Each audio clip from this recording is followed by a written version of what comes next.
Hi mga vape, so nag-crave nga kami ng bayabas na may bagoong. Wala kami kasing mangga kaya bayabas na lang.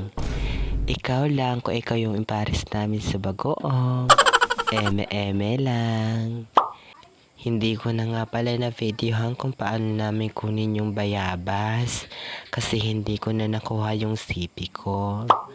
Kung itatanong nyo kung anong lasa ng bayabas na may bagoong, masarap siya mga babe. Lalo na kapag hindi pa masyadong hinog.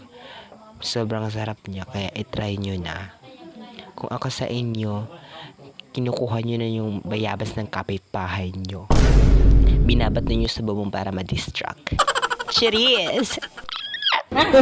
May naalala nga pala akong mga babe nung kabataan pa kami. Kasama ko nga dati si Lexilor at Rafael. Sila yung mga kaibigan ko dati. Nangunguha kami ng bayabas sa may pasakay. Pasakay? Hindi, yung pasakay kasi yung parang pinangkapalayan. Tapos may mga bayabas doon, pinya, kakao. Pumupunta kami doon, tapos nagnanakaw kami. Cheers! Nakakatawa. Eme-eme lang.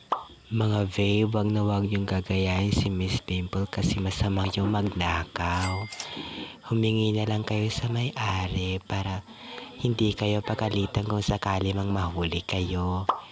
Pero kung patay gutom ka, edi kunin mo. Nakakatawa. Eme-eme lang. Hindi ko na nga to papatagalin pa mga babe kasi napapagod na din ako mag-voice record. Hindi ko nga alam kung bakit ko pa ito ginagawa. Sobrang nakikringe na nga ako ng boses ko. Kasi ang pangit-pangit, hindi ko nga pinapanood yung mga vlog ko kapag ginagawa ko.